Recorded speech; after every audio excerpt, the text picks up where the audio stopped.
ప్రియమైన దేవుని పిల్లలారా, ప్రభు అయిన యేసుక్రీస్తు వారి పేరట ప్రతి ఒక్కరికి శుభాభివందనాలు తెలియజేస్తా ఉన్నాను.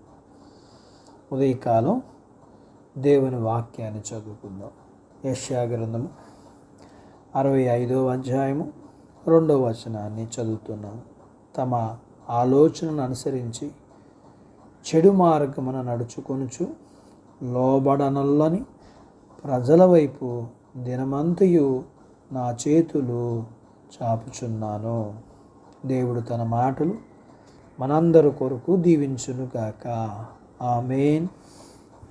ప్రియమైన దేవుని పిల్లలారా, మనుషులందరూ తమకు కలిగిన ఆలోచనను బట్టి వారికి ఇష్టమైన మార్గములలో వెళతారు. అయితే వారి మార్గములు అవి వారిని చెడు మార్గములోకి నడిపిస్తాయి. ప్రతి వాని ఎదుట ఉన్న మార్గము వాని దృష్టికి మంచిగా ఉంటుంది, కానీ అది చివరికి వారిని మరణానికి నడిపిస్తుంది.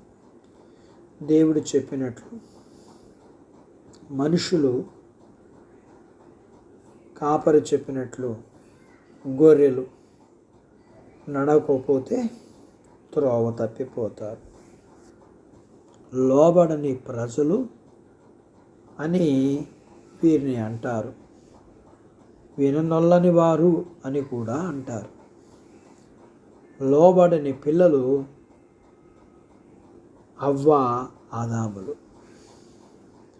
లోబడని ప్రజలు నోవాహు కాలములోని వారు.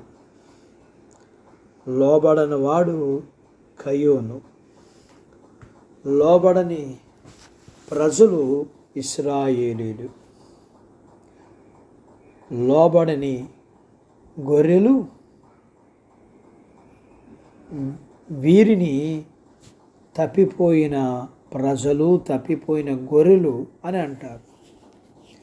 లోబడని మనుషులు వీరిని తప్పిపోయిన కుమారులు అని అంటారు.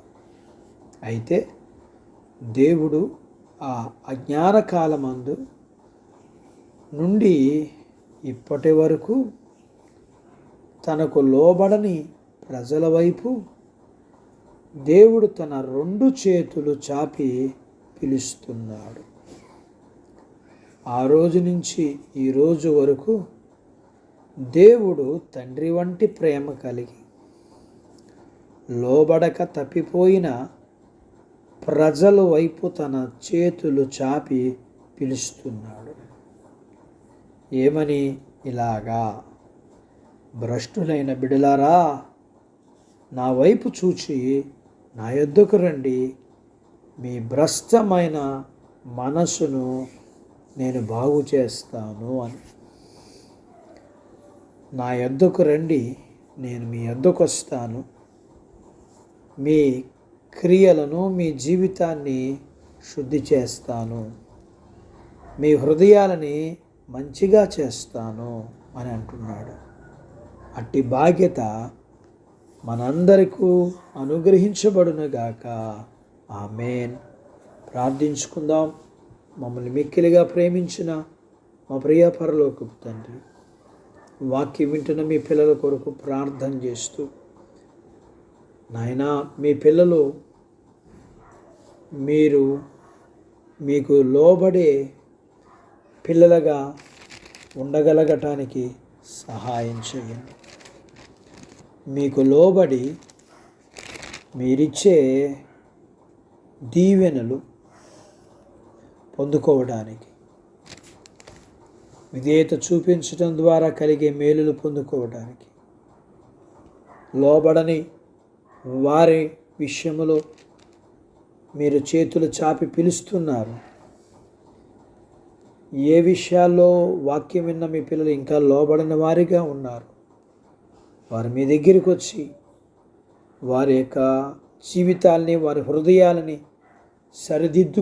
సరిదిద్దమని అడుగుతుండగా వారి జీవితాల్ని మీరు మార్చి వారిని ఆశీర్వదించి లోబడేవారిగా, మీ గొర్రెలుగా, మీ పిల్లలుగా వారిని మీరు సరిచేసి బలపరిచి నడిపించమని మీ పాదాల యొద్ద ప్రార్థన చేస్తున్నాను.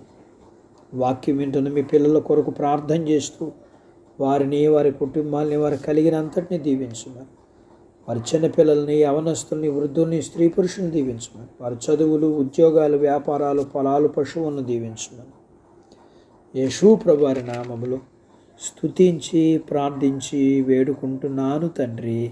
ఆమేన్. దేవుడు మిమ్మల్ని దీవించునుగాక. ఆమేన్.